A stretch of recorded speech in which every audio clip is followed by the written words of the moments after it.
тақырыбы білім берудегі шығармашылық зерттеу үдерісі.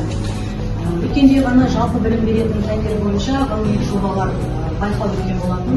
Бұл байқауға біздің мектептен мен оқушы Мейрамбек Жанай қатысып, облыста екінші орын алдық.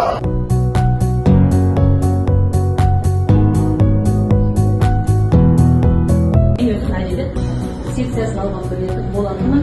Ең бірінші осы ғылыми жоба жазу барысында мен 3 қадамды алғам. Бірінші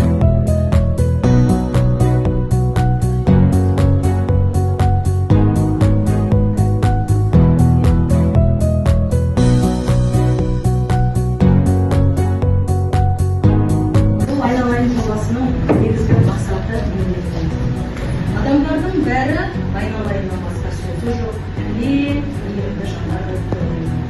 Дүние сенің сәби көзіңнің көргендегідей, өмір бойы қайырымды, аспаны күмбез, желі жебе, әдемі еркек болып туа берсін кәне деген сөзді мен өзім осы айналайын жобасында ұстанып едім. Ал енді жобаның мақсаты өзгермелі қоғам талаптарына сай бәсекеге қабілетті, шығармашыл, ұлттық құндылықтармен тәрбиеленген, көшбасшылық қасиеттері бар білімді тұлғаны қалыптастыру.